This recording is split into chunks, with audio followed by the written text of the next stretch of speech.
bombs, you gender fluid kids who can sing, you promiscuous preteen theater girlies so that Mr. can splay them open and drink their insides. He's gonna drink all the blood sauce out the skin bags, he is. But guessy what? They may just gotta walk on roll on a tally show. I'm sorry, excuse me. Sometimes I slip into my natural speaking voice when I've been huffing floor cleaner. Over 40,000 kids auditioned to be a contestant on the Glee project. That's how much everyone wanted to be on this show. I have two minds about this. Like, it's kind of a waste of time, right? Like, to cast a nobody out of 40,000 nobodies, it takes a lot more research and resources than going through a casting department where everybody is represented by an agent and therefore has established to somebody in the television industry that they are worth putting forward for auditions. Like, there's a higher barrier of entry. But to say like, oh no, we'll just have anyone with textured skin and a forehead problem come on down to the Civic Center and we'll look at you, see if you're good enough to be on TV. Like, they're not. But that's why I also feel like a lot of these things, when you're casting from nobodies, so to speak, Ryan Murphy knows from 2 seconds when the person walks in if they're gonna be on the show or not. He's like, no glasses, no curly hair. It's never gonna be like, oh, they opened their voice to sing and I suddenly knew. It's like, they have to have a certain level of TV ready looks to be even considered, right? I'm just being realistic, especially looking at the show Glee, where it's like every kid, even the like ugly kids, are like, you could have been in an Abercrombie and Fitch kids catalog like 2 months ago, so what are you talking about? Whatever. I also don't know if they shot this show on the same soundstage that Glee was shot. It seems like the same set, but it could have just been like a high school that they painted to look kind of similar. But I kind of feel like it was shot on the set in between seasons of Glee because they have a lot of the cast and crew joining the show, including a mystery judge every week. We're going to meet our guest judge for the week.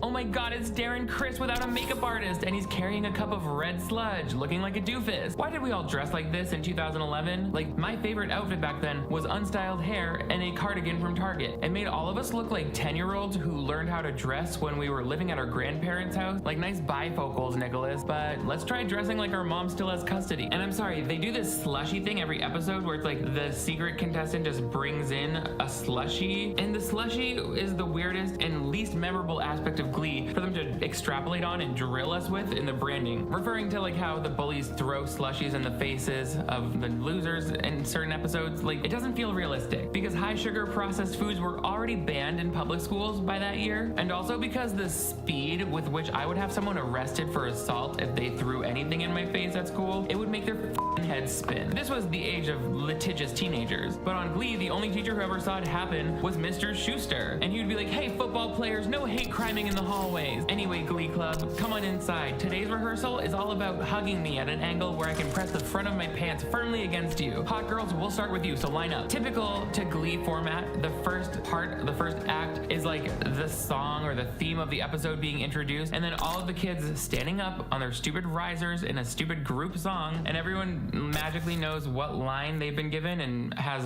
wonderful choreography just instilled into their head, Deus Ex Machina style. And they carry that through with the Glee project. They all have to start with singing this song. It's like their homework assignment was learning and then recording a song that we don't see on camera that they sing for the group in this thing, and it helps determine like who gets the advantage for the rest of the episode. I can't help but notice that this is all, like in Glee, set up to look like the kids are singing live and doing this impromptu, but these are clearly studio recorded vocals that they did off camera, and now we're just supposed to be like, cool, so the kids are literally just sitting on these risers acting it out for us, and everything is predetermined by the judges, like, as to who wins. Sign sealed, delivered, I'm yours. Oh, sign sealed, delivered, I'm yours. Oh, yeah. Sign sealed, delivered, I'm yours. Remember, choir kids, for this challenge, it's important that all of you stand out from the crowd. So what about if you all sing some variation of the same line, followed by your most fearsome guttural war cry? They all said, signed, sealed, delivered. I mean, the girl in the middle sounded great, loved her. I'm not as convinced by the guy who looks a little like the lead singer of Weezer, but sounds like a wheezier version of Little Richard. Oh, that did not help me. But at least these three got substantial lines to sing. Some of the kids got really shafted when they were doling out solos. Seen a lot of things in this old world. When I touched them, they did nothing, girl.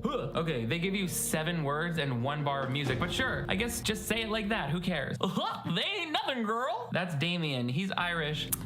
Watching this puts a bad taste in my mouth. It's like there's a horribly flavored air in the atmosphere, and I'm all about good tasting flavored air. Did you know that that's a thing? Flavored air is a new category that's quickly becoming the leading alternative to vaping and smoking. It's a whole new movement towards better habits. I've had bad habits in the past, but thanks to the sponsor of today's video, Fume, I'm on the forefront of this new movement myself, baby. Healthier Habits 2024. Fume is an award-winning flavored air device that draws this flavor into your mouth, helping you fill that void that can be left when leaving a bad habit in the dust. You still have something to reach for, and it's heavy, it's weighted, and it clicks. I love this like just as a fidget object. Fume is not a vape, so you can use it anywhere, and it's not addictive. There's no nicotine, just non-toxic flavors so that you can have a guilt-free oral satisfaction. There's no batteries, and it looks awesome. Like, this is a high quality design. And again, the clicking. Flavored air is not like vaping. If you think of vapor as a soda, then flavored air would be more like a light herbal tea. There are so many delicious flavors to choose from: crisp mint,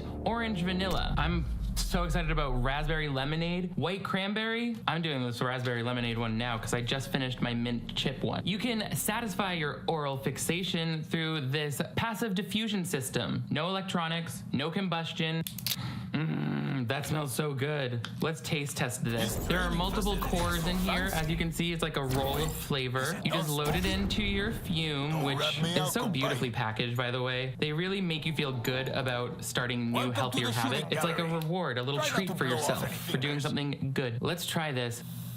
Ooh, it's not overly sweet or artificial, but you definitely get a lovely flavor both when you're inhaling and exhaling, and I love this raspberry lemonade one. Perfect for summer. Plus, I even have this cool weighted stand. Look at that. Magnetic. Now I'm fancy, and you've seen how fancy I am. Fume has over 150,000 customers, and you can be the next success story that they create. For a limited time, use my code NICTORAMIO for 10% off your journey path. Head to tryfume.com. That's tryfum.com, and use code NICTORAMIO or scan the QR code on the screen to save 10% off your order today. Thank you, Fume, for sponsoring today's video and keeping my mouth happy, orally satisfied. Okay. Spoiler alert, they don't just have one winner of the show. Like, yes, they all are like fighting to have a 7-episode character arc on the show, but in reality, I think there was 3 people from this season who end up on the show Glee. So clearly Ryan Murphy was not like following that rule to the max. He was like, if they can carry a tune and don't act like idiots when the camera rolls, then we're gonna put them on eventually. We've got 7 more seasons of this shit. I don't know how many seasons Glee ran, 6 I think, but by the end they were really dragging ass with those plot lines. So they needed to really fill out the cast. It kind of split up where like the original cast from these first few seasons was in college in New York, and then the kids back at the school were like also there. So these kids all kind of filled out those casts, including Damien, the kid with dreadlocks, and Alex, who is a cisgender gay man who plays a transgender woman on the show, which I don't think they would do today. However, the people we never really see again are the ones that I like. Like, I really loved Ellis, 18. Her whole thing is that she looks very young, but she's actually, you know, got a very mature voice, and she's an adult, so that's great for television. Put that on the air. They didn't, though. Oh, there's also Lindsay. She is kind of like the Rachel Berry, played by Lea Michele. Not the role you want to have, by the way, but she definitely fills that like self-confident, talented girl who knows she's got it all type of role in this, and she's very excited about the song that they get to do their music video to. Every week they do a music video. The winner of this challenge, who was Mateo, I think his name was, he gets a special little moment, but they shoot a Glee-inspired music video to another song that follows the theme of the week. This week it's individuality, and the song is... You guys are going to be doing my girl, Katy Perry's Firework. Amazing choice. It's definitely like kind of like a fist in the air kind of anthem for people like me. She said, this is a protest song for minorities like myself. Katy Perry wrote this for girls who are brunette but have blue eyes, because like nobody believes this is my natural hair color. I mean, it clearly isn't, but that doesn't mean people have to bully me like I'm some sort of girly boy or fatty. You call this a fist in the air anthem? Girl, you sound like the only fist you've ever had in the air is when you're threatening a housekeeper. But this was the main concept when casting the Glee project, and I guess Glee itself. It revolved around kids who in the show's world were considered losers, or outcasts, or they were bullied, despite most of them being conventionally attractive and TV thin, with perfect skin, hair, lash extensions, and a wardrobe stylist. Meanwhile, by season 2, the internet was flooded with audition tapes for the Glee project, featuring all of the kids who were actually bullied at school that never made it onto the show. But now it's their time to shine. So take it away, all you horse girls and people who took piano lessons. Hit it, uggos. Music is my #1 passion in life. More than my friends, more than my family, more than a relationship with the higher power. Out here on my own. There ain't no reason we should be alone tonight, yeah, baby. Not a zota-do-do-do-do-do-do. The 2010s were like the height of the quirky girl who learned to play ukulele, which kind of makes sense because that seems to be around the year that Colleen Ballinger formed her personality and also cemented her mental age into place forever. Also, shout out to the girl who said she loved singing in a choir more than she loved God. That's as close to being born for show business as a person can get without already having parents who are in show business. She said, if you put me on TV to sing a song by Neon Trees, I will renounce my higher power. God is dead. There is only singing the alto part. Oh, oh, I want some more. Oh, oh, what are you waiting for? What are you waiting for? Take a bite of my heart tonight. So the kids all have to learn the choreography to the dance, obviously, which to me, I've always wondered in Glee, like, how do they learn all of this and record the songs? And it turns out they do it by being stressed out and pushed to the limit of their mental capacity. They have like an hour to record these songs and like an hour to learn these dances. I would be like, you know what? Fuck this whole fucking show. There's no union rate on earth that would make this acceptable to me. I need 3 months and a Kit Kat bar and 3 naps before tech week. Like, I'm community theater, okay? And I would have none of this rough and gruff choreographer. Like, don't talk to me this way. I can't treat you like 3-year-olds. That's it. Like, I just can't. Like, you need to understand we have to get this done and know that it's like, oh, fun, look at me. But it's not helping us at all. Everyone is like, guys, I'm starting to worry that our choreographer might be heterosexual. He's yelling at us like someone who had a stronger parental bond with their dad. Well, don't worry, kids. If you make it through the competition and get on the show, you'll only have to see him for like 60 to 70 stress-filled hours every week. Also, the production will not be paying for your SAG card, so make sure you bring $3,000 on your first day of work, okay? My favorite part of the show was always watching them record the songs because I loved hearing the raw vocals and then hearing the magic that they worked on them with auto-tune in post-production. Some needing it more than others, some just needing to auto-tune their attitude, Lindsay. Come on, someone. That was good. Come on. Your word. I'm a classically trained soprano. I have one of the best voices here. That's why I'm like nailing it. Damn, Lindsay, they're just burying you in this editing room. Why did you say so many different things about separate topics on disparate days that they could so easily take out of context and string together to make you seem like you were the mean girl? That's why when I'm on camera, I never say anything that could be seen as disparaging. Let's try dressing like our mom still has custody. Like I'm some sort of girly boy or fatty. Hit it, uggos. Also, based on the feedback from this vocal producer, it seems like my theory is correct that the trick to recording a song for Glee is just being extra expressive, and the trick to being extra expressive is just changing volumes rapidly and grunting unnecessarily, like having sex with Hagrid after he puts in his earplugs. Lindsay said, "Come on, show 'em what you're worth," and they're like, boom, she gets a Golden Globe and vocal nodules, which we love. Not everybody is able to get to that grunty musical spot in the recording session, however. I feel pretty bad for this one girl who just seems like her nerves get the better of her and she's not able to hit all the notes. But I mean, that's not strictly required for this project. Ignite the light and let it shine. I think we can work with that. Okay. Did it sound good? No. Did you hit all the notes? Almost, and sometime, but there was definitely enough raw audio signal for our computer guys to bend it into something commercially viable. Did you see when we had Gwyneth Paltrow on season 2? She was out there singing CeeLo Green, sounding like Mrs. Pac-Man, and she still won a Primetime Emmy. I see you drive around town. I guess the change in my pocket. I played played that clip in my kitchen and the blender was like, "Mother is mothering, I fear." So it's finally time to record the music video. Again, this is one of my favorite parts of the show because it's like, ooh, they're on set recording a whole thing. I think it's my favorite aspect of the show. It's not like some fictional environment. They're really being put on screen tests, basically, to see if they can handle working on the TV show. And some of them take to the camera like a fish to water. Some of them don't seem to understand about a thing or two about set hierarchy. I'm talking to you, Bryce. He's supposed to be like the heartthrob, the Puck Finn of the show without the getting arrested and kill themselves thing. And you'll just come in, push her, you'll be like, screw you, and walk out. So what does that have to do with my character, though? I think it has to do with the shut the f up or Ryan Murphy will blacklist you from Hollywood part, you know? What does that have to do with my character? You barely have a personality in real life. Don't go worrying about that. So the kids all pull it together. Some shine more than others. You can tell right off the bat. But let's take a look and see how it comes together for the big group part of the number. Secure all the zones. This should be familiar territory.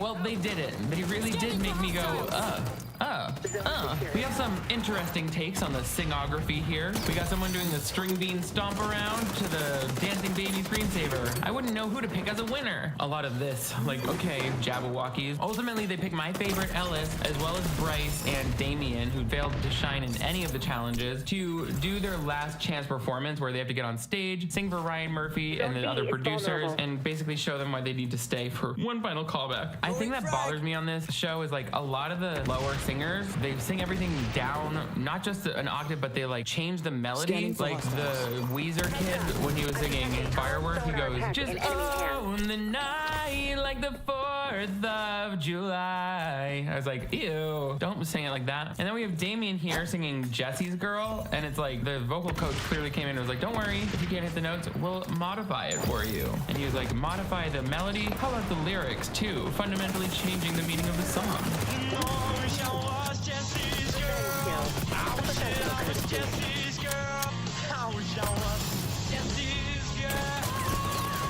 Oh, ending on a falsetto high note. Groundbreaking. Haven't seen that from everyone in the cast yet. The judges are laughing here because Damien is singing I Wish I Was Jesse's Girl instead of I Wish I Had Jesse's Girl. But that's not funny. It's actually a very common mistake, and it actually makes the song more relatable. That's how I would have sang it because, yes, I have a best friend named Jesse. And yes, I do wish I had a vagina so he could fuck it. Anyway, that still makes more sense than the way Bryce messes up his lyrics. Oh, her eyes make the stars sound like they're not shining. Makes the stars sound like they're not shining? Oh, what? You sound crazy right now. That means, Damien, you win. We did it. Quick, someone get Jesse in here for our vagina f***ings. Oh, wait, I mean, I guess you get to advance to the next episode now. I'm so happy for you. No, you guys go ahead. I'll catch up. I wish that I was Jesse's girl.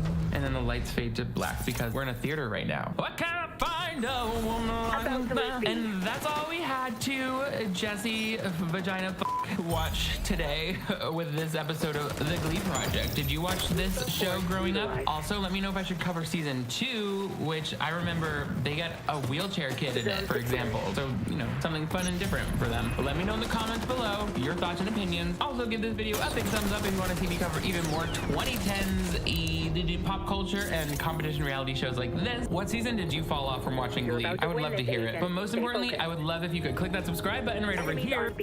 I'm so goddamn lived up today, dude. Let's go, baby. It's hard not to be lived up in a moment like this where like the criminal justice system just works. You know what I mean? Feels like it's that, you know, older athlete that you love, I guess, or that you once loved who is no longer performing in the way that he does, but then he goes on a 20-point tear or something. And you're just sitting there like, yeah, that's the glory days. Like, he's back. That's how I feel right now about the American criminal justice system. Like, it sucks dick. It's awful. It's white supremacist. It works to do so much bad, but then sometimes it gets it right. You know what I mean? Yeah, like a D-Rose 50-point game. You're like, it's never going to happen again, but I'm glad that it happened one time. And it made me feel like it's the motherfucking glory days. Now, obviously, for the American criminal justice system, that analogy doesn't work that well because I don't think it has ever been good. But, you know, it's the theory of how this prospect was supposed to be good. Theoretical democracy. Will he actually be locked up or not? No, I don't think so. But doesn't matter. It's still fun. I mean, he could technically, like that is in the rules. It is a part of the sentencing guidelines, if he got the maxed out sentence, he could go all the way up to 22 years in prison. It would never happen, especially because of the type of crime that he's engaging in, especially considering that he's a first-time offender. And also beyond that, the fact that he is like was the president, will most likely be the president. It's not going to happen. It's his first time offense. It's like the type of offense like is what 70% of the people with that exact type of felony actually don't see any prison time. Like he at the most will get like community service. Community service would be more humiliating. It'd be awesome. He would have to do it like, you know how like BP does it, where BP will be like, oh yeah, we weren't forced to clean up after a massive leak. We're actually doing this because we love the environment. Like it would be like that. Trump would be like, oh yeah, I'm actually doing community service because I love the community. I love it. I love the community. I'm doing it not because it's court ordered. I'd be doing this even if the court didn't order this. Genuine question, because he's being charged, does this not change his ability to run for office? No. Even if he was literally sentenced and even if he was in prison, technically you could run for president and win the presidency from prison. You can literally run from jail. That's actually one of the best parts about American rules. I will always stand on that. But let's get started. Trump found guilty on all 34 counts in historic New York criminal trial. Let's take a look, 249 years of American presidents, and never has anything like this happened before. Historic, unprecedented felony conviction of Donald Trump, the 45th president of the United States. It happened a little after 5 p.m. Eastern time. The jury read its verdict, generating headlines instantly like these behind me all around the country and the world. And while the verdict means that Trump will run for president this time as a convicted felon, that does not mean he will serve prison time. That's worth noting right up front. Many observers, in fact, call that unlikely. The former president was found guilty of all 34 felony counts of falsifying business records, all tied to a hush money payment made to adult film star Stormy Daniels in the run-up to the 2016 election. The jury needed less than 2 days to make its unanimous decision. Trump planned. I'm not gonna lie, I was shocked. I can't believe it. 34? That's crazy. 34? That's crazy. I thought they would surely find him guilty of some stuff, but 34 across the board, like everything. They hit him. They did the full clearance aisle. That's crazy. Clean sweep? It's rigged, man. It's rigged. Nobody likes me in New York. It's rigged. Plans to appeal, and he remained defiant outside the courtroom, where he was greeted by supporters and protesters. The guilty verdict is another first for the former president, who is also the first president to be impeached twice. Bro's throwing up the fist like he's a political criminal, too. It's so funny. Yeah, dude. It's Nelson Mandela. You watched him get arrested, okay? This verdict just the beginning of a new, uncertain chapter of this campaign, fueled by former President Trump's grievance. And the sentencing will now come at a crucial moment. In July, just days before Republicans select him as their nominee. Donald Trump left court Thursday a convicted felon and vowed to fight. I'm a very innocent man, and it's okay. I'm fighting for our country. I'm fighting for our Constitution.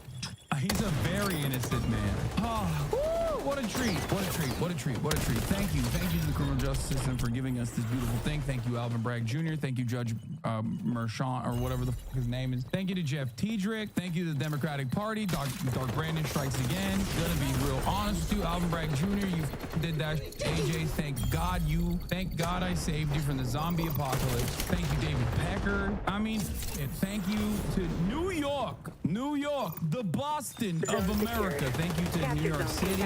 Thank you to the jurors. Thank you to everybody, okay? Bro yapping like he did it. I'm just saying, like, it's great. It's a joyous occasion. Thank you, Stormy Daniels, for having sex with Donald Trump, which is kind of gross, but hey, you know, get your money, queen. Get your money up, not your funny up, Stormy. Thank you to a friend of the show, Michael Cohen. Mea culpa, obviously. All right, let's keep going. 12 Manhattan jurors decided the former president's fate, deliberating for more than 11 hours over 2 days, reaching a verdict late yesterday and finding Trump guilty on all 34 counts.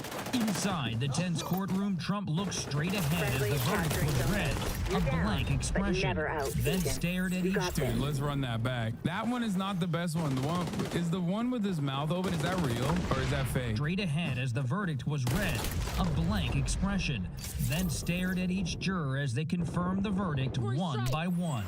This was a disgrace. Trump was convicted of falsifying business records related to a $130,000 payment made to adult film star Stormy Daniels in the lead up to the 2016 election to keep her quiet about an alleged sexual encounter. Cohen weighed in late Thursday. It's accountability. It's exactly what America needs right now. Manhattan District Attorney Alvin Bragg, who brought the historic case, also spoke last night, saying Trump had been treated like any other defendant. Our job is to follow the facts and the law without fear or favor. And that's exactly what we did here. The only voice that matters is the voice of the jury, and the jury has spoken. Trump's lawyer, Todd Blanche, said the trial was flawed from the start.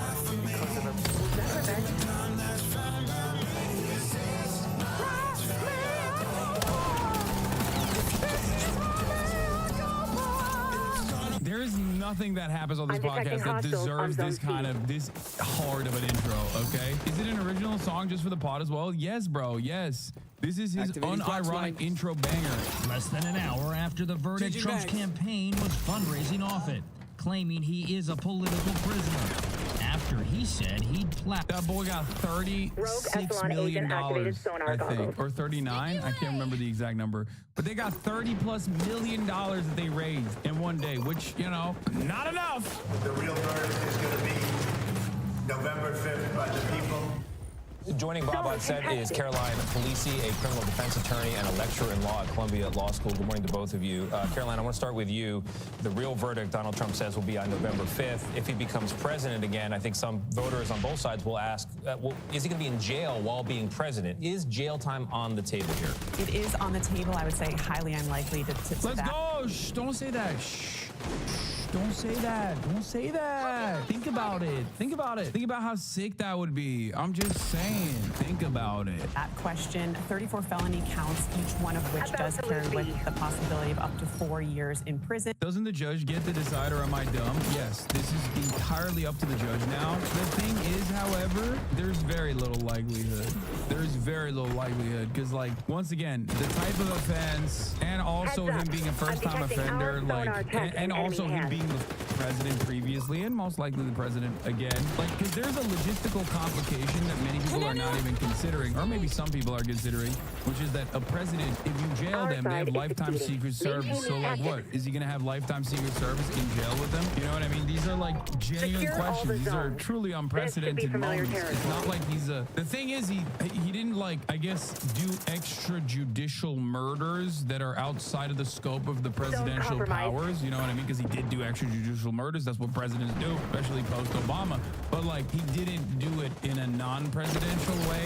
Like, it's not like he went up to a random person and just, like, domed them. In a situation like that, I feel like it'd be different. But this is not. This is the first time felony offense for, I guess, betraying the voters' trust, or, like, lying to voters, hiding hush money payments, mismanagement of campaign funds, or directing Michael Cohen to mismanage campaign funds, and keeping a secret from the broader electorate. Ironic enough, because, like, clearly they wouldn't have given it if they knew, and many people now know, and they don't give a shit, obviously. So this is a third world banana republic with a Gucci belt on, law and rule of law. First of all, I love when Republican dumb say stuff like that. I'm sure you're joking when you say that, but, like, no, it is actually good to criminally prosecute former presidents. Like, we should get more of that. We should do it across the board. Also, the irony here is that, you know, everyone's doing the banana republic, but, like, there is nothing more European than investigating and maybe even subsequently arresting former leaders. Okay, Europeans are probably watching right now going, first time? Really? Any chance of the delegates that the RNC may revolt and hold their votes? Whoa! Are you crazy? No. One of the most prescient sentiments ever expressed by Donald Trump was when he said he could shoot someone on Fifth Avenue and these motherfuckers would still vote for him. That is real, bro. That is one of the realest things he's ever said. Because they would. They'd vote harder. They'd be like, bro, what kind of baby did you shoot? I bet that was a libtard baby. I'd shoot a baby too. I'd shoot my own baby for Donald Trump. Are you kidding me? Todd, thank you for being here. Why do you think the jury found Donald Trump guilty on all counts? I don't know. That's my lawyer, dog. I'm going to jail. That's my lawyer, dog. I don't know. Strong start, Todd. Let's run it back. Let's Thank you run it for back. being here. Why do you think the jury found Donald Trump guilty on all counts?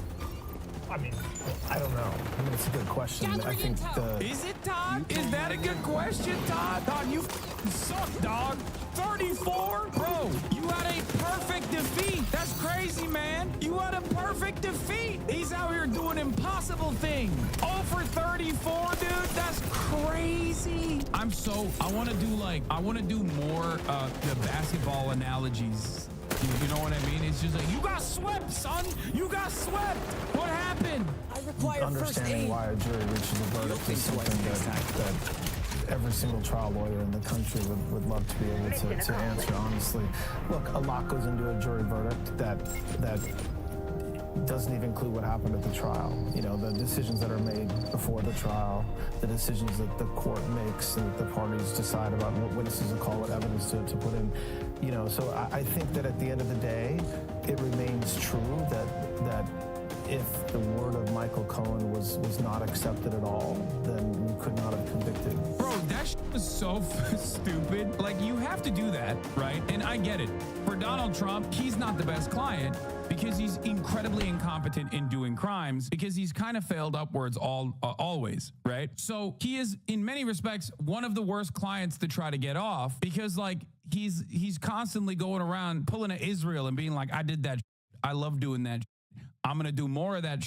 You know, you. Also, the judge is anti-Semitic. Okay. If this is the Israel analogy, you know, he's just doing that all the time. He's like, no, I did that and I love doing it. Suck my dick. So it's hard. It's hard to defend Donald Trump. Having said that, this is like the guy that's testifying already served a sentence for the crimes that he was directed to do by the guy who's being prosecuted in this situation. So your client, but you can't just be like, how are you going to trust this guy? I mean, he's a liar. He's a perjurer. He lies all the time. Excuse me. It's like, yeah, bro, that's what happens when you're doing criminal conspiracy. Okay. And I made an analogy earlier before, like last week, where it's like, if you have a mob boss sitting at a trial and you have a hitman that is already serving a prison sentence, you can't just turn around and be like, Your Honor, how can you trust this guy? He kills people. It's like, yeah, for him, for your client. He's killing people for you. Wow, how can this guy be considered credible? I mean, he's killed people. That's the whole point, dude. That's why your client is currently being prosecuted. Like, what are we talking about? My coworker, who is such a smarmy lib, is extra unbearable today, but today I can't, but I also can't blame him. Yes, this is their moment, dude. Come on. Libs have a moment today. Libs have a moment. They are right. I am wrong. I've downplayed it because I didn't think that 34 out of 34 W's was going to be posterized. And also, the Republicans are so mad. It makes me so happy. It gives me so much joy to see conservatives crying, being like, our democracy gone. Where is the law and order? This is a banana republic. Like, it's just dope, dude. It's dope. We're part of the case, but the documents, the 34 counts were documents that really had very little connection to President Trump, but for the checks, the few checks that he signed. Assault them at your discretion. I very much believe that the jury... Dude, what is this argument, dude? What is this argument? He's still going off with this It's like, yeah, dude, Michael Cohen just personally wanted to pay Stormy Daniels. Like what could it have been? Why did he do that? Especially after they had many conversations that pertain to Michael Cohen operating as a fixer for Donald Trump, specifically in the Stormy Daniels hush money situation. Why could he have done that? Like, what other reason could there be? The jury should have found President Trump not guilty. I mean, in my soul, I believe that. I've believed it for a year. I mean, I left my job to do what I did the past 6 weeks. Damn, son.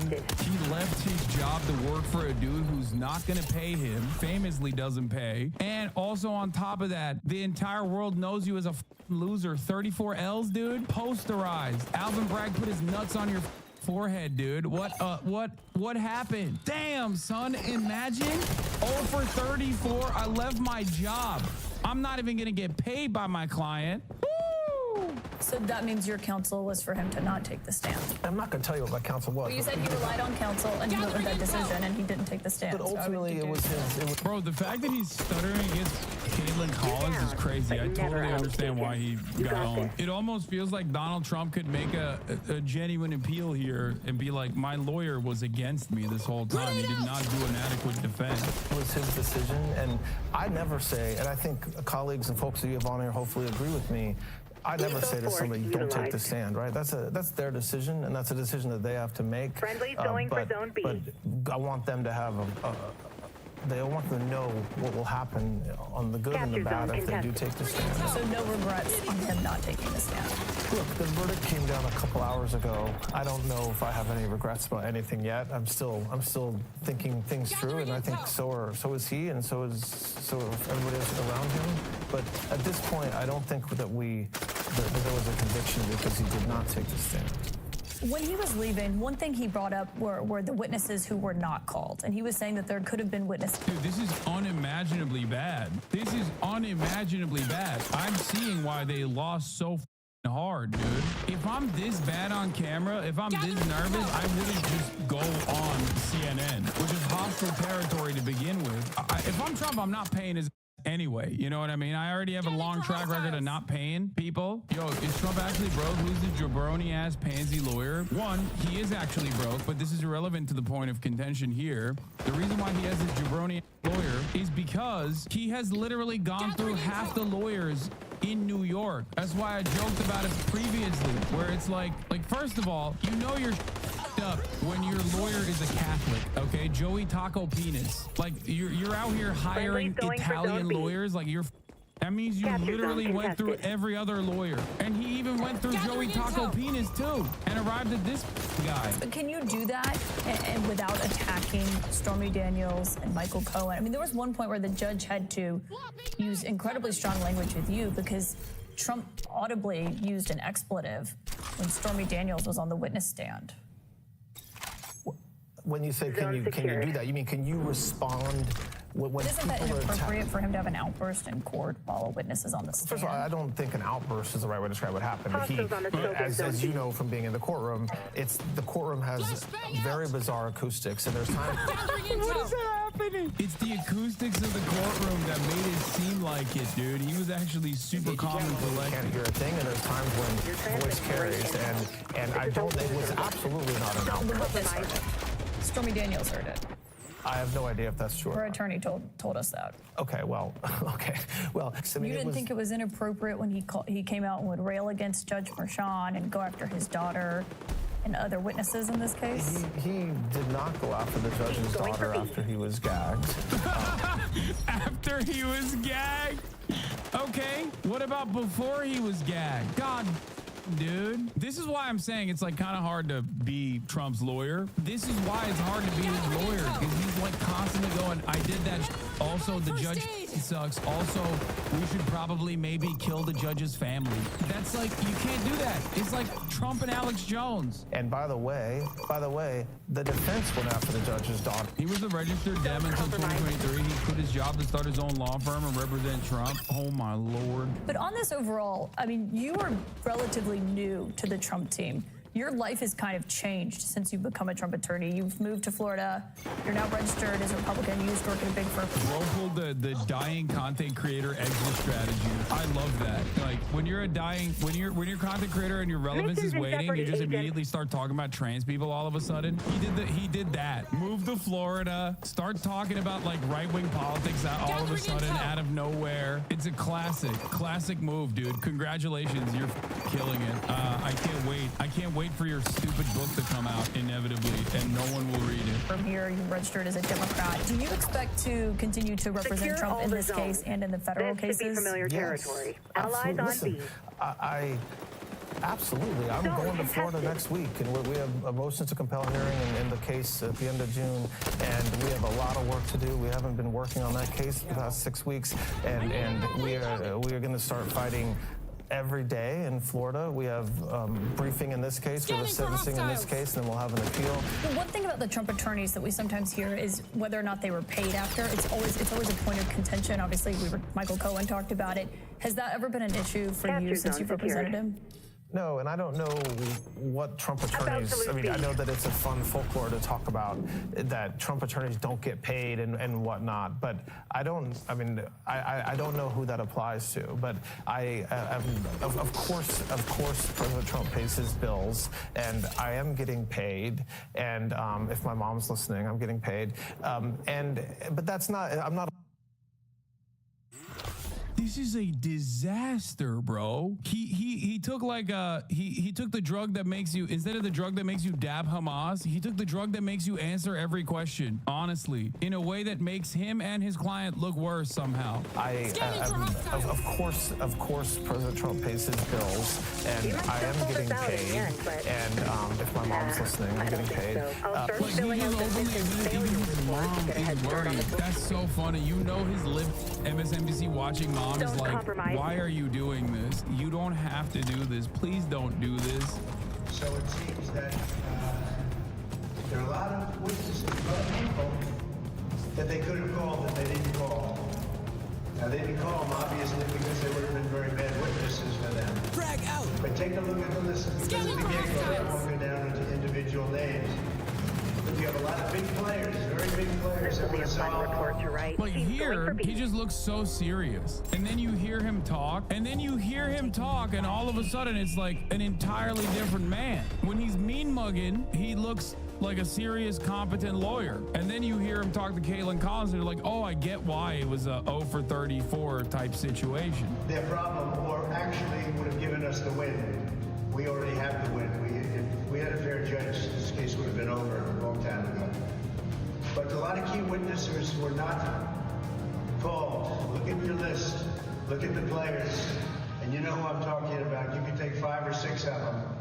Why didn't they call those witnesses? They didn't call them because they would have been on our side. Yeah, it is a solid legal argument to say the prosecution could have brought people in to help my side. Instead, they only brought people in to help their side.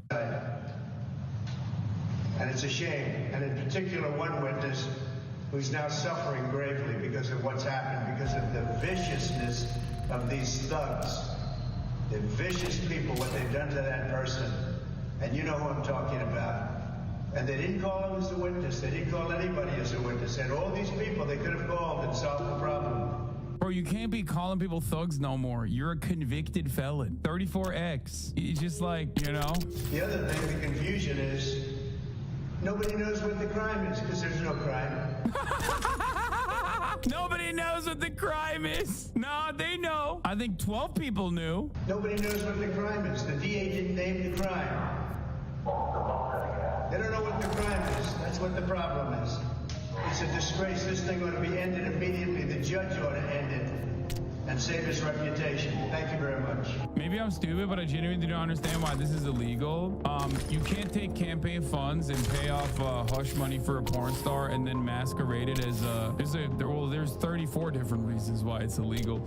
But you can't shelter public opinion from something that could have potentially changed the election outcomes. You can't take campaign funds and pay off your lawyer under legal fees when it's just simply paying off hush money. You can't lie to the public like that. You know, let's get into the details of it a little bit, because I feel like we haven't really discussed the nitty gritty. So former President Trump's conviction in New York stemmed from a $130,000 hush money payment to his attorney, Michael Cohen, which Michael Cohen made to adult film star Stormy Daniels in the days before the 2016 election. Prosecutors said the deal was meant to keep voters in the dark about Daniels' allegation that she had sex with Trump years earlier, which he denies. But the actual charges that Trump faced were far less salacious and dealt with the comparatively mundane paperwork that was generated for when he reimbursed Michael Cohen for the payment. 34 counts of falsification of business records in the first degree, which is a felony in New York. He pleaded not guilty when he was arraigned last year. So here's how the story starts. In 2017, Cohen and Alan Weisselberg, an executive at Trump Organization, reached an agreement about how Cohen would be repaid for the $130,000 that he sent to Daniels in exchange for her silence. Weisselberg detailed the calculations and handwritten notes that were shown to jury at trial.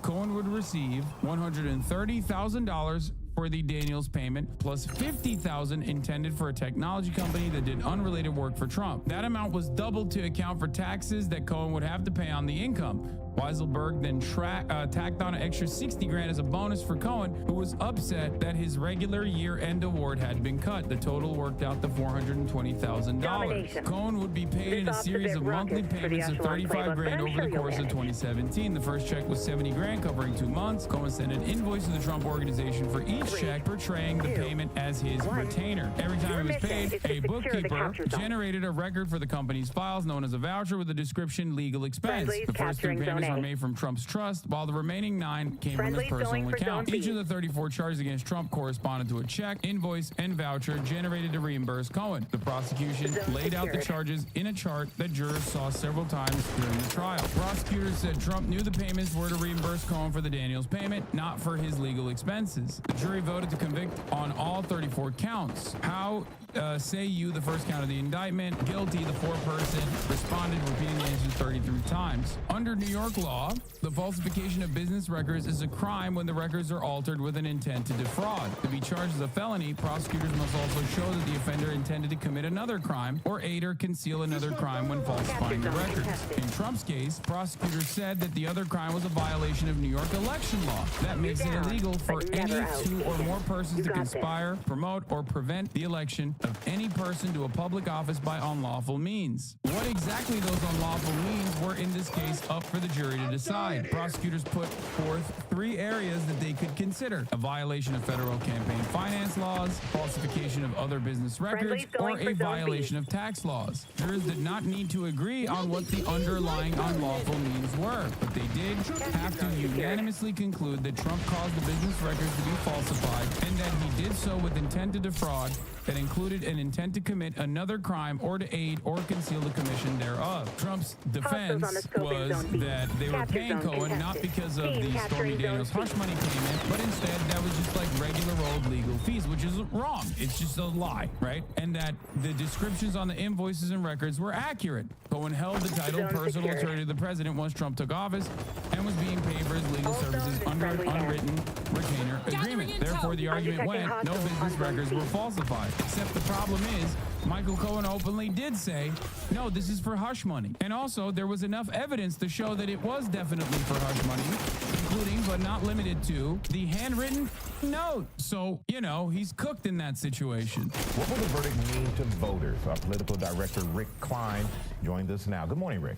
Yeah, good morning, Michael. This was a long trial with a lot of embarrassing developments for Donald Trump. If anything, Donald Trump is stronger now than he was at the start of the trial. You see this very narrow lead that's been pretty persistent. Donald Trump leading by about 2 points as of now. But that said, there are Trump voters who have said that a verdict in this matter would make a big difference. This was from our poll from a couple of weeks ago. We saw 80% of Trump's supporters say they would continue to support him no matter what. But that's another 20% total that would either reconsider or withdraw their support based on a conviction. That's 1 in 5 Trump voters, which is an enormous number in an election that is expected to be as close as this one. And here's just one example of how that plays out in practice. This is a poll from just a couple of weeks ago. Like many other polls, a narrow Trump lead if you just ask the straight head-to-head 44-40. But if you add that condition, you ask people, what if he's convicted? You see Trump support dropping by 5 points, Biden's growing by 3 points, a much different race suddenly if you talk about a conviction. The bottom line is we are in uncharted territory. I want to know about the voter who will now vote for Trump, even though he was a Biden voter beforehand, but he hated the unjustifiable criminal trial against Donald Trump. And when I say criminal, I mean not Trump is the criminal, but instead the criminal is the judge and Alvin Bragg. Do you think Trump supporters actually care about the conviction? No, absolutely not. The only people that would potentially maybe sway in either direction would be those who are in the margins, those who are like still iffy on voting for Trump, that are alarmed by his corruption, alarmed by his chaos that he brings, and that's it. Zone A under assault.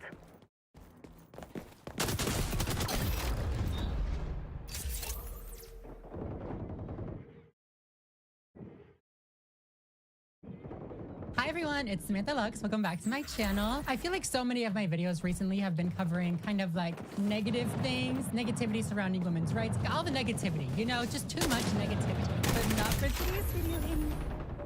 I am a little concerned with Birdie Barker because there was a bear in my neighborhood the other day. Imagine there's just a bear outside right now. It's daytime. Bears don't come out during the day, do they? I swear, every time I start filming, she starts barking because she's like, I want to be in it too. Let me in the video. I'll allow it. You want to hang out? She just got her hand over. You want to sit down on your video? For today's video, we're going to be talking about my favorite female comedian, Miss Nikki Glaser, because, and this is just my opinion, but I'm pretty sure she called out Dave Chappelle in her new HBO special. I have been informed that apparently they're friends or Nikki likes Dave Chappelle, so maybe she didn't, but I think she did, so I'm going with it. There have been way too many comedians out there poking fun at the trans community and making anti-trans jokes, making fun of us, and I'm just sick of it. I'm tired of it. So for today's video, we're going to be talking about a different kind of trans comedy, a different kind of trans joke. A good one, a happy one, a positive one, as well as some other jokes about women's rights, domestic violence, getting older, even climate change. So I want to talk about all those with you guys and just give Nikki hers because she deserves it. I am done with the not funny male comedians who just poke fun at trans people over and over and over and over and over again. And personally, I think the best way to be done with things like that is to highlight better comedians. So that's what we're doing today. My name is Samantha Lux. I post new videos every single week here on my channel. I'm really aiming to hit twice a week, but I post at least every single Monday. So if you guys are not yet subscribed and you would like to be, go ahead and do that right now. I'll wait for you. I took my nails off last night, so I can't do my little nail ASMR, but just pretend it's happening. Are you done? Thank you very much. I also have an Instagram, Twitter, and TikTok, so make sure to follow me on all of those to keep as up to date with me as possible. And I also have a Twitch channel where I play video games every single week. We're still playing Ocarina of Time. It's taking me a little bit to finish it, but we're having a great time. So definitely go follow me on Twitch so that you guys will catch my next live stream. And finally, before we start, if you guys like the work that I do here on my channel and you want to support me, support my channel, I do have a Patreon, and that is the best way to support me. So thank you so much. But yeah, with no further ado, let's get into today's video. Let's talk about Miss Nikki. Okay, you guys, so being that the special is, I think, an hour and a half long, we cannot react to the whole entire thing as much as I would like to. I really do encourage you to watch the whole thing though, because she is so funny. And not only that, she's like so smart. She talks about things that are so important to talk about, but she does it in a fun, entertaining, hilarious way. My first exposure to Miss Nikki Glaser was when she was the host of F-Boy Island. Have you guys seen F-Boy Island? I loved F-Boy Island. Maybe because I was dealing with my own little F-Boy journeys at the time, you know what I mean? I was kind of like trying to learn the ways of determining who was an F-Boy and who was a good guy. That show just kind of provided the life lessons that were necessary to learn those things. And Nikki's just a great host. She's just so funny. Oh my God, you guys see that? This is the hair that fell out when I had my facial feminization surgery. It's just growing back. And I'm like, girl, can you sit down? Sit the f down. It's hot in here. So after F-Boy Island, I kept seeing a bunch of TikToks of her and, you know, just different appearances that she would make. And every single time she has been so funny. Also, if you guys saw the Tom Brady roast, she was literally the funniest one there, in my opinion, allegedly. You really gotta hand it to Kevin Hart, because he can't reach. That's all just to say that I love this bitch. She's so funny. Definitely check her out if you have not. But now I want to get into this HBO special because, like I said, she called out Dave Chappelle. She called him out, or at least what he does. You know what I mean? His methods, if you will. I've made, I think, 2 or 3 videos on Dave Chappelle at this point. It's not my fault. He just keeps coming out with anti-trans content, and I'm not going to let it slip by. Of course I'm going to react to it. So we all know that Chappelle loves to make trans jokes. Typically, they're not very pleasant trans jokes, especially if you're a trans person listening to them. At least I personally haven't found them to be the, you know, in the best taste. He makes fun of our bodies, our appearances, you know, just the fact that we're trans. He says it's just like weird and whatever he says. If you guys don't know what I'm talking about, definitely check out my other videos on Dave Chappelle. I talk about it a lot. And it goes beyond Dave Chappelle, you know what I mean? Other comedians are doing this as well. I did a video on, I think, no, it wasn't Louis C.K. Who was it? I don't know. I did a video on some other, who was it now? I don't fucking know. See, that's just how unmemorable you are if you make anti-trans jokes. At least the ones that just like reduce us down to a stereotype and make fun of a stereotype, you know what I mean? Like, we don't need that. There are 500 plus anti-LGBT bills, a lot of which target trans people.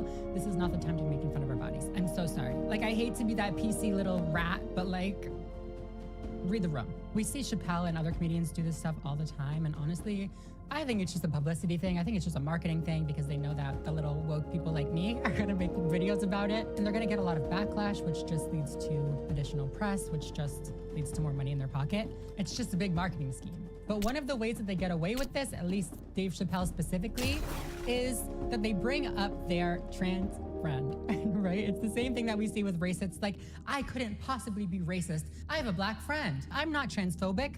I have a trans friend. What did Trace Lissette say It's giving trade. It's giving clientele. It's giving disgruntled client, babe. But yeah, let's see what Nikki Glaser had to say about this in her new HBO special. But comedians are scared of getting canceled, you know? So they have to do these caveats. They either say, it happened to me, or they say, my family has this, and then they throw their relative under the bus just to make their joke. You've seen this before. There'll be a comedian that has like a really bad take on trans people, and they'll do all these jokes, and then they go, I can do these jokes actually because I have a trans sister radio, and I listen to Fox News on it, so I'm misinformed, and I'm an asshole. And I think it's weird. I think they're weird. I'm like, can you transition into less of a Is that possible? At you, Dave Chappelle. Let's transition you, Dave Chappelle. Somebody get him some stuff. We're the doctors. Write him a script. If you need help on your first steps of transition, I got you. I can't not think this is about Dave Chappelle. She literally says, I think it's weird. I think it's weird. That's literally what he said. That's what he said. In his most recent comedy special, he literally refers to the trans community as weird. Like that. So this, it's gotta be related. It's gotta be. It's gotta be. And even if it's not, I'm saying it is because that's just gold. That's about Dave Chappelle. I'm calling it now. Did he not do that exact thing in his special, like The Closer or whatever? I hate to bring up Dave Chappelle in like a nice Nikki Glaser video because this man is a literal fool and she's just a beautiful, talented, amazing comedian.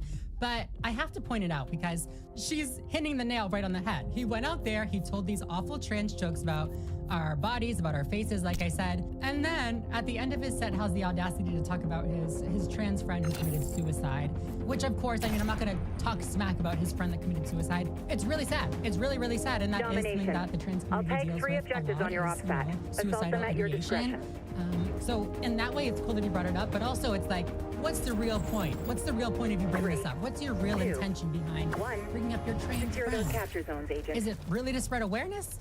Or Friendlies is it to cover your capturing back zone A. for all the other trans things that you already said? Is it to make your transphobic jokes not seem that harsh? Capture zone Because secure. if a trans person approves, then it's like, who can really be mad, right? And I'll tell you, when I made my video on Dave Chappelle on this special that he mentioned his friend Daphne, a lot of the comments that I received that were in support of Dave Chappelle were saying exactly that. Like, oh, well, you missed the whole point of the video. Like, he brought up his trans friend and like, it was actually a really, really cool thing that he did. Don't start with me, sir. Don't start with me, sir. I don't care about his trans friend. I mean, I do. I'm so sorry that she felt that way. But like, I don't care about his trans friend, his gay sister, his black cousin. I don't care what connection he has to the community. The stuff he was saying was problematic, right? And let's just be clear again, because Nikki did, you know, intro this little segment with comedians are afraid of being canceled. I'm not about like, let's cancel Dave Chappelle. Even if we canceled him today, he'd be fine for the rest of his life. So that's really not my goal. My goal is to just make people aware of the effects of hearing this type of content, of hearing these type of jokes that are targeting a very marginalized community, a community that people likely already hold a lot of prejudice against. If we're just a little bit more aware of the biases that we may be, you know, subtly picking up while watching this content, it just keeps everybody safer. That was the only goal, you know? And like I said in the beginning, I think another way to really combat these negative storylines surrounding trans people that are being highlighted by Dave Chappelle's comedy and comedians who are like him's comedy, the best way to do it is to make people aware of those biases, like I said, but also to uplift comedians like this who are doing good comedy that you approve of, right? You guys know that, right? Nikki has a great little formula here, and I'm sure she's aware of it. I'm sure she knows what she's doing.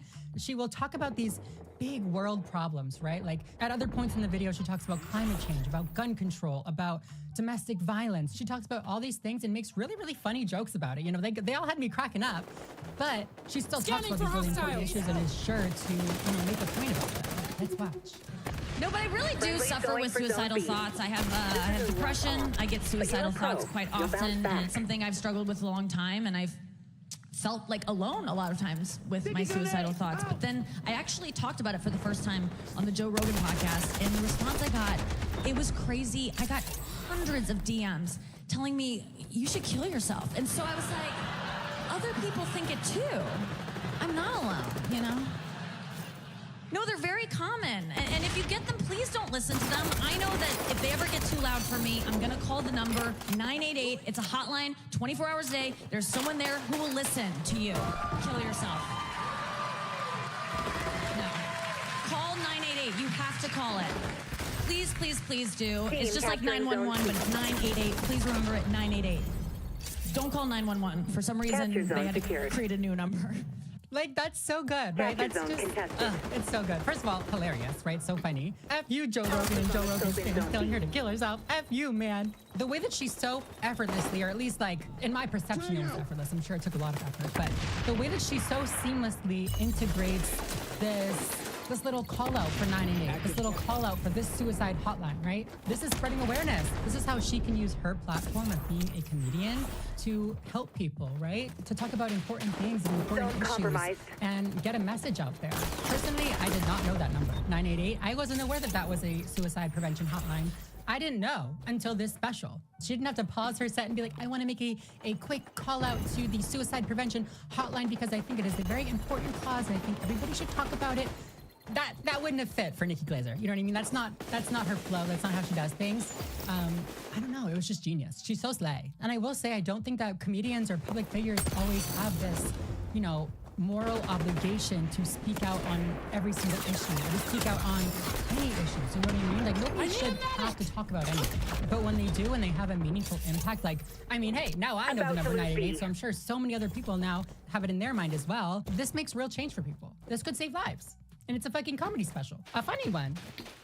A funny one. Imagine that, Dave. Sorry. I guess people will... Is anyone else aging? Jesus Christ. Yeah.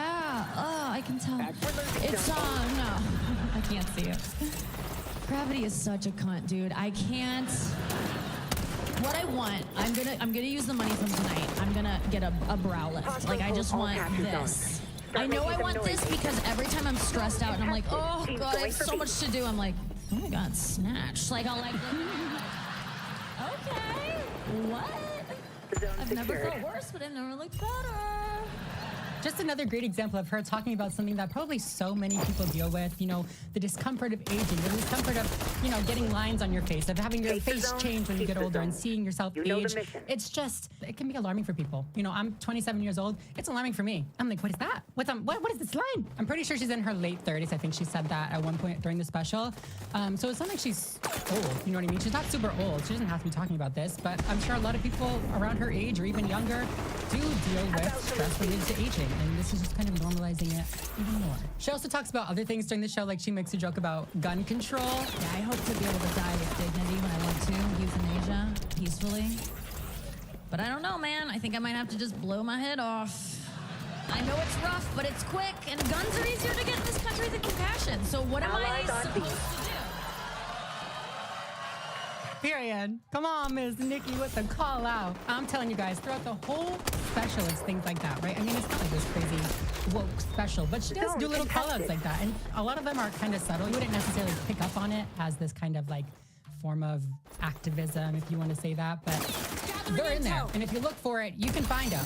This should be the goal for comedians, to make people feel good. Talk about important things that you think need change in the world, not just the marginalized communities that you think are weird, ugly, or gross. I saw Nikki talking about her performance at the Tom Brady roast. I think I talked about it early in this video. If you haven't seen it, it was really good. I think that she did the best out of anybody, which, like, duh, she's so funny. But also, I think it's really big because a lot of the other comedians, if not all of the other comedians, were all friendly. Moving on C.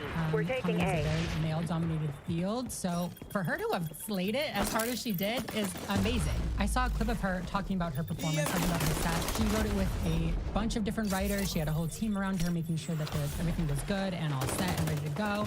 And she just put a lot of effort into it. I can tell that these jokes were very particularly crafted to have a very specific effect. One, obviously, make people laugh, but two, I mean, like I've just been saying this whole time, is to just point out the important things in life, highlight her morals, and maybe influence other people to be thinking about things that they might not have been, or just to provide another alternate point of view when it comes to, I mean, we can be specific, the trans community at Dave Chappelle. Nikki, you slayed so hard. I'm so proud. I say this like she's like my daughter, like my sister or something. I'm so proud of you. No, but for real, I'm all about great female comedians who are shitting on Dave Chappelle. Let's hear it for Nikki Glaser. Yay! But okay, you guys, if you haven't seen the special, definitely go check it out. There's a lot of fun little things in there. And if you guys did watch it and you picked up on any other little call-outs that I missed in this video, comment them down below. If you guys do plan on watching it, also comment that down below. I want to know what you guys think. If you guys like this video, please make sure to give it a thumbs up. Make sure to subscribe. I post new videos every single week here on my channel. Other than that, I think we're out. Thank you guys so much for watching, and I will see you in the next video. Bye, guys. Zone B is vulnerable. They're on B. on C. Revenge kill. A professional courtesy. Capture zone secured. Scanning for hostiles.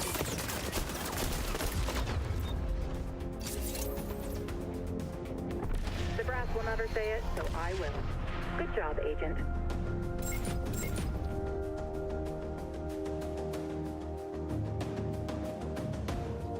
So back in the summer of 2020, during the Black Lives Matter protest, after what happened to George Floyd, we had lots of people on social media posting a black square on their profile. And it caused a massive debate for multiple reasons. People saying it's just like blocking out the algorithm with these like black squares, not sharing any important information. It's very, very performative and essentially does nothing. And also, in hindsight, a lot of people sharing these black squares didn't care about Black Lives Matter, didn't care about black people, were in fact very, very racist. And of course, a lot of people sharing that are also huge Israel supporters as well. So on the issue we're talking about today, they're on like the opposite side of that spectrum. And you'd think if one cares about like, you know, colonialism, racism, police brutality, and especially the American links to the, you know, Israeli military as well, you would care about both these things. But no. It's also an interesting case study because it relates to something else that's going on now. People asking, is this another like black square, Black Lives Matter moment?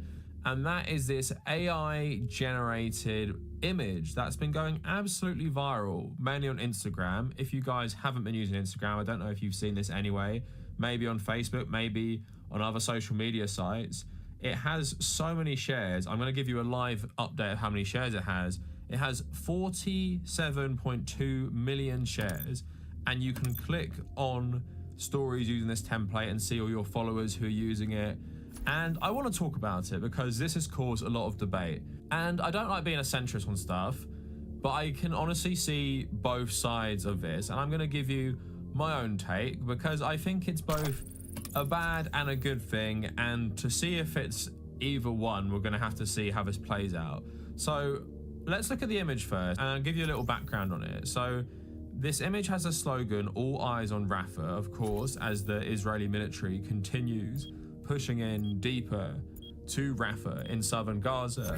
Now, I was a bit confused at what I was even seeing in this photo because it's like very bizarre. It just seems like a pretty typical natural landscape that you don't associate with Gaza so much, like very snowy mountains and just like unending rows of something. Now, what you've actually been seeing images going around, it's rows of body bags, like real life body bags. If you see the real pictures, that's what you'll see.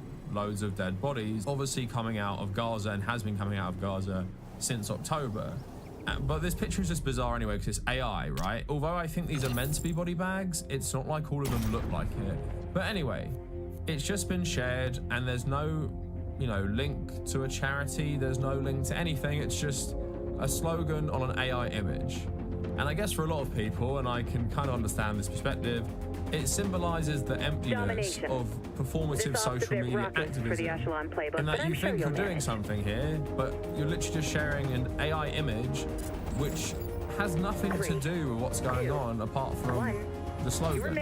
It's not an image of the horror, it's not exposing anyone to the horror, like waking up. It's, you know, you could argue quite dehumanizing because there are so many terrible images coming out of Rafah and Gaza as a whole. Are we really sharing a viral picture of nothing, essentially?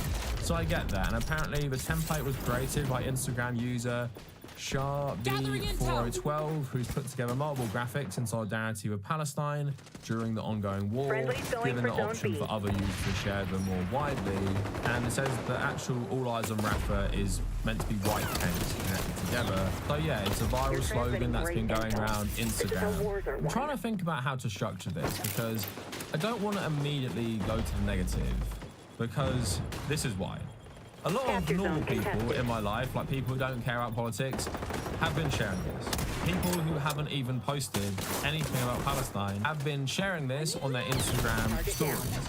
And in my opinion, that is like a good thing generally. If you are sharing anything that draws attention to the situation, especially if you're someone who hasn't been engaged in it, that's a good thing. And how widespread this is, it's a good thing in showing how much the tide is actually turning against Israel, because you can no longer ignore the terrible images coming out of this.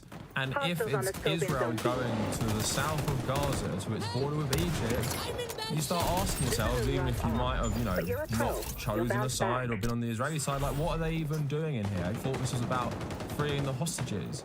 This is not what it looks like, right? So maybe the invasion of Rafah has woken a lot of people up, and we can now all agree what they're doing is terrible, or most of us can agree. And increasingly, Israel is being seen for what it is, a rogue state with the backing of the West, doing whatever it wants in no accordance with international law.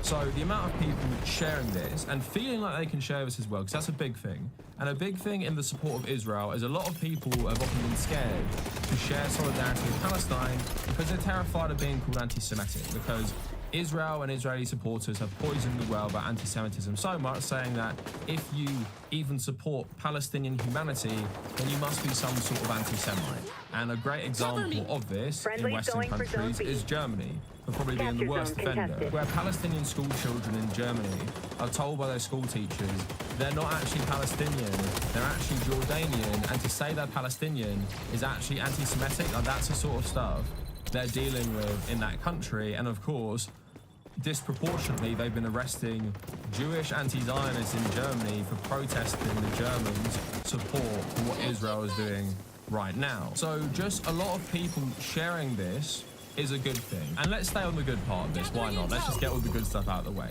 So another thing I was thinking about, there's a lot of like activists, pro-Palestinian activists who are saying stuff, which I agree with in some ways, but you also have to notice, to a lot of people, especially non-Muslim Westerners, they don't give a shit about Palestine. They don't give a shit about Israel. They don't even give a shit about politics. I know if you're British, you will know so many people in your own life, probably most people, think about like your whole social circle and your whole family who care about politics. Like, how many of them actually care about this stuff or take time out of their day to educate themselves on anything, to actually have some sort of opinion? It's anecdotal, of course, but I know most of my friends, if I ask them, like, what do you think of this? Apart from saying it's bad, I don't think they'd have much to say, right? So if loads of people are suddenly realizing what's going on is just more than, you know, it's a bad situation, what Israel doing is bad, that's a good thing. And we all have to start our journey somewhere as well. Because you watching this, especially if you were raised in the West, in a non-Muslim community, you probably would have been flooded with pro-Israel sympathy. And I've made a whole video about how the UK conditions us to support Israel, and that's why I leaned more towards Israel when I went through my more like new atheist phase when I was an older teenager and stuff. And it takes a while for us to break out of it. And, you know, on this channel, some people have been commenting on my videos from like 2021, talking about how, you know, yeah, nothing's changed, it's the same. And I've been talking about Israel on this channel, you know, I don't even know how long at this point, for years and years and years. I'm someone who's passionate about politics. I'm someone who got my education in politics, and I've always cared about this stuff, right? But we all have to start somewhere. I didn't always care about it during 2014 Gaza. I don't even really remember what I felt about that, right? And I was 18 years old when it happened. In an ideal world, we'd all be very sensitive to things like injustice from whatever age, but unfortunately we're not, right? So for me, you know, I've been making videos for a long, long time.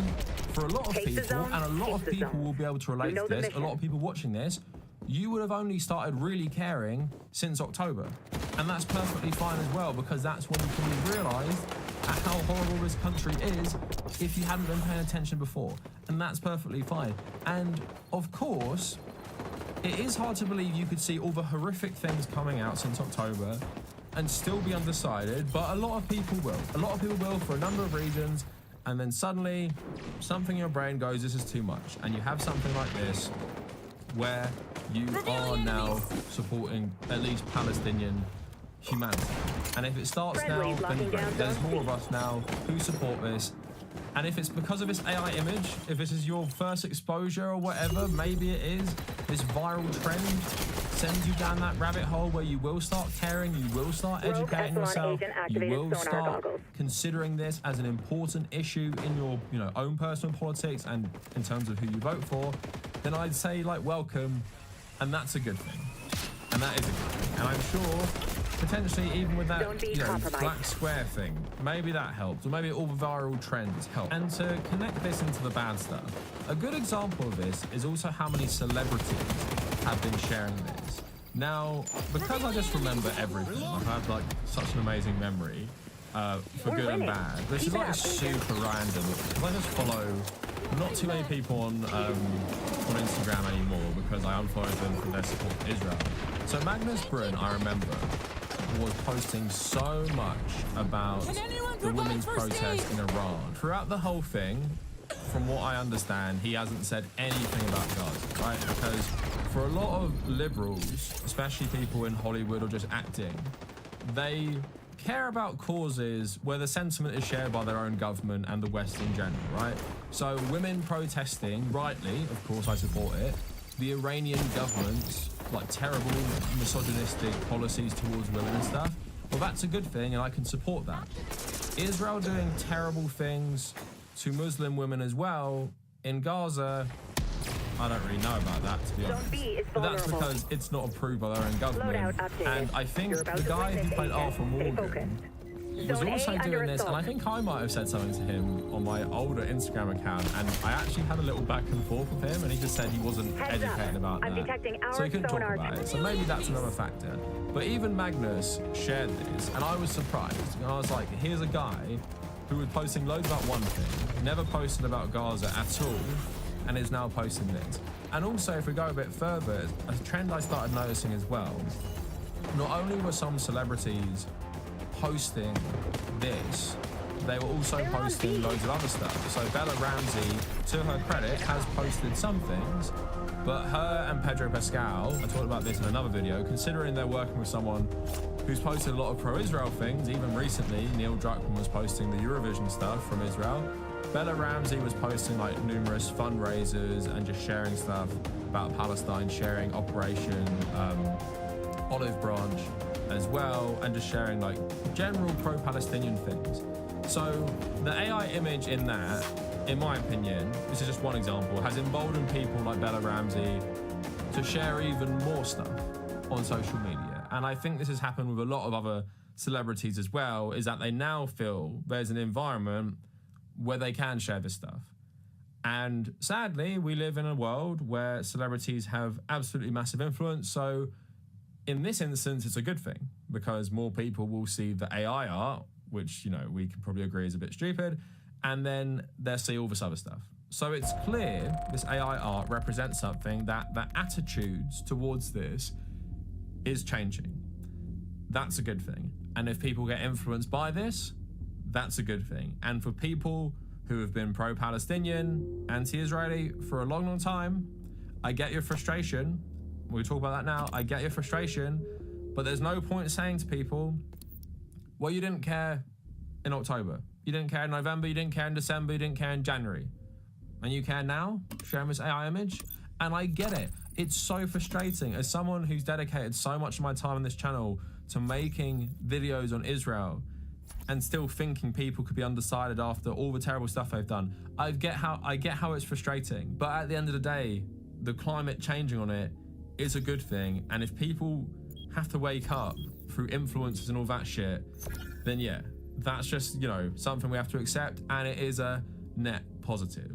So now let's get into the bad, because I have criticism of this. Like I said, the AI art, very soulless. There are so many terrible things coming out of Palestine, so many humanizing things coming out of Palestine in terms of seeing the resolve of the Palestinian people, what mothers and fathers are doing for their children, what families are doing to survive just absolutely horrific conditions. So much obviously horrific footage as well. Obviously there's real stuff you can share. So the fact that none of that has gone viral, let's pretend, you know, Meta is not censoring stuff like this, but none of that has gone viral. And also just how clean the AI image looks like. It doesn't really convey anything about the horror. Like, again, they're meant to be body bags, I think. And it seems to be in like some lush meadow with like snow-topped mountains in the sun.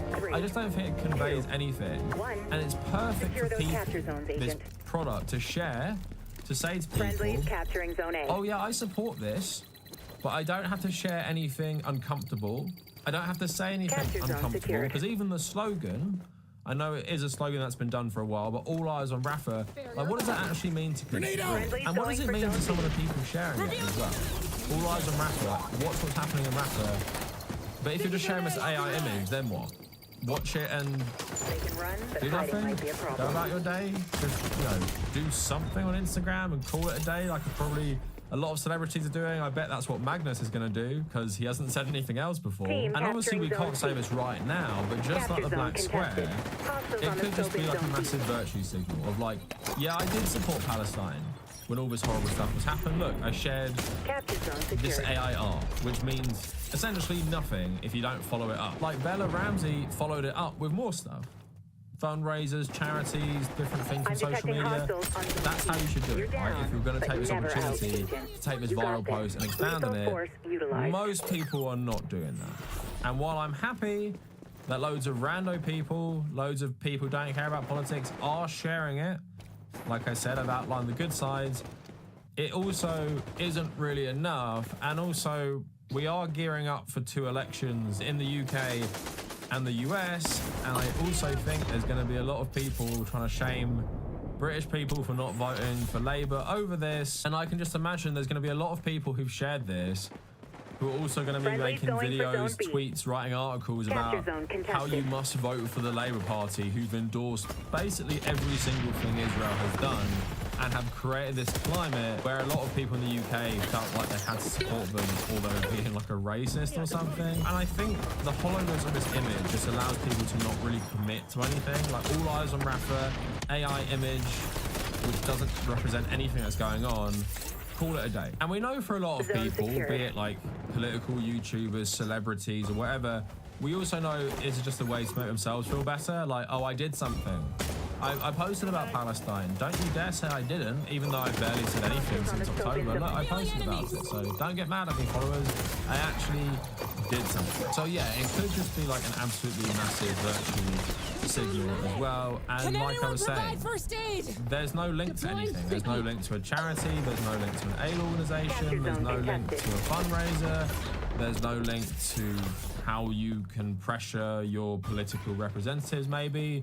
There's no links to where you can go on a protest to pressure your government. There's no nothing, right? And I sympathize with the people, right, who obviously have been posting about Palestine for like years, like myself, at the frustration. And this isn't like jumping on that too much, but it's more of a reflection of why did it take so long for people to finally want to share stuff? When you grow up in Western countries, you always think about these terrible events that happen in history and think about like what you would do if you were there, for example. What would you do at the time? And you think about social media, you'd probably use your platform to say something against it, whether that be in the 1990s or going back all the way to World War II or whatever, right? You'd think you'd say something. But for some reason or another, most people have never said anything about what's going on with your tax money and your government supporting and funding this. And I think the important thing for people who are finally sharing stuff and might be watching this video, or maybe you've never really said anything, is ask yourself why. Why haven't you said anything? Why haven't you donated to anywhere? Why haven't you protested? Why haven't you literally done anything? And I get it, we all live our own lives, we all are under capitalism's boot, we can't spend all day protesting, but I hope it's just like a wake-up call for people. Like, if you feel comfortable now, you feel comfortable because it's easy now. You feel comfortable because it's 47 million people sharing this one AI post, which basically says nothing. And the point is, you have to do this stuff when it's uncomfortable, when the entire establishment is telling you that you're basically an anti-Semite for opposing Israel. And this goes back to years ago, but even during this, it was happening for a long, long time, up until about Christmas, where every single person who wasn't supporting Israel was basically being labelled an anti-Semite by opposition political parties in the Western countries like the UK or the American government and stuff like that. And of course, we've seen like TikTok bans, brutalizations of college protesters in America. So why haven't you said anything then? And now you just post this image, and then, like, for a lot of people, that's it. And I just hope it's a moment for people to, like, just wake up and realize that, yeah,